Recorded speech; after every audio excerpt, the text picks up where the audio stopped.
Assalamualaikum warahmatullahi wabarakatuh. Perkenalkan, nama saya Andi Aryadi. Nah, pada kesempatan ini kita akan membahas kisah perjalanan Imam Syafi'i menuntut ilmu ya kawan-kawan. Imam Syafi'i merupakan imam salaf Ahlus Sunnah wal Jamaah yang diakui dunia hingga saat ini. Ilmunya tidak diragukan lagi, begitupun kesalehannya. Lantas, bagaimanakah kisah Imam Syafi'i dalam menuntut ilmu? Mari kita simak pembahasan berikutnya.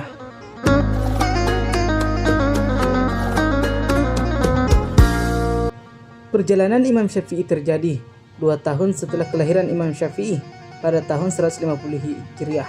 Hal ini dikarenakan ayah Imam Syafi'i wafat tak lama setelah lahirnya beliau. Oleh karena itu, baby Imam Syafi'i dibawa oleh ibundanya menuju Mekah karena banyak sanak saudara di sana. Oh iya, Imam Syafi'i lahir di Gaza, Palestina. Ketika menetap di Mekah, Imam Syafi'i melakukan perjalanan ke kabilah-kabilah yang ada di sekitar, khususnya kabilah Khuzail pada saat remaja. Imam Syafi'i memilih kabilah Khuzail karena kabilah ini merupakan kabilah yang tergolong paling fasih bahasa Arabnya dan belum tercampur dengan kata-kata dan istilah Ajam atau non-Arab. Pada perjalanan kedua ini, Imam Syafi'i banyak mendengar syair-syair Arab dan menghafal nasab-nasab kaum Khuzail. Dari perjalanan ini, Imam Syafi'i mendapatkan kemampuan berbahasa Arab yang kelak akan sangat membantu dalam memahami Al-Quran dan hadis Nabi SAW. Hal ini berlangsung tahun 152 sampai 162 Hijriah. Pada umur 7 tahun, Imam Syafi'i sudah menghafal Al-Quran. Pada umur 10 tahun atau 13 tahun dalam riwayat berbeda, beliau juga mampu menghafal kitab terkenal saat itu, yakni Al-Muwatta karya Imam Malik. Pada usia 15 tahun, beliau juga ditunjuk sebagai mufti muda di kota Mekah atas bimbingan Syekh Khalid Az-Zanji. Nah, selanjutnya pembahasan mengenai Imam Syafi'i berguru kepada Imam Malik. Mari kita dengarkan bersama ya kawan-kawan. Pada perjalanan ke kota Madinah Al-Munawwarah, Imam Syafi'i mulai mendalami fikih secara serius dengan berguru langsung dengan Imam Malik. Pada fase ini masih belum tampak pandangan-pandangan pribadi dari diri beliau. Imam Syafi'i banyak memberikan jawaban fatwa kepada pendapat gurunya sendiri, Imam Malik.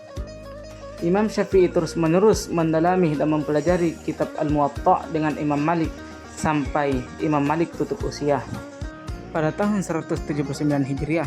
Setelah Imam Malik wafat, Imam Syafi'i melanjutkan perjalanan ke Yaman. Pada saat itu, Imam Syafi'i sudah banyak mempelajari ilmu syar'i dan berhasrat untuk lebih banyak lagi belajar dari para guru. Oleh karena itu, beliau memutuskan untuk bekerja agar mempunyai penghasilan yang nantinya akan dijadikan bekal untuk perjalanannya menuntut ilmu. Imam Syafi'i kembali ke Mekah. Ternyata Allah Subhanahu wa taala menakdirkan pas beliau pulang, ada gubernur dari daerah Yaman yang berkunjung ke Mekah pada saat itu. Beberapa Quraisy kemudian berbicara kepada penguasa tersebut agar Imam Syafi'i ikut bersama mereka ke Yaman. Berawal dari sini, Imam Syafi'i kemudian dipekerjakan dalam hal administrasi negara oleh gubernur Yaman.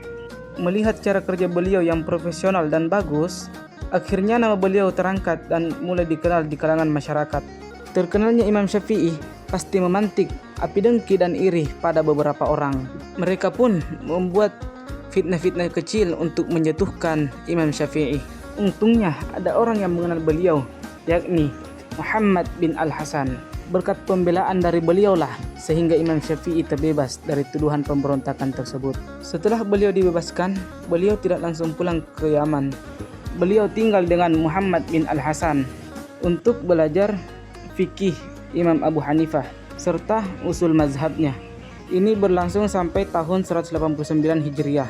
Nah, itulah tadi sekilas kisah Imam Syafi'i dalam menuntut ilmu. Terakhir, saya ingin mengucapkan permohonan maaf apabila ada kata yang salah karena laqad yurja li jarihi sayfi bur'a wala bur'a lima jarahal lisan. Jikalau pedang melukai tubuh masih ada harapan sembuh, namun jikalau lisan melukai hati kemana obat hendak dicari. Sekian, wassalamualaikum warahmatullahi wabarakatuh.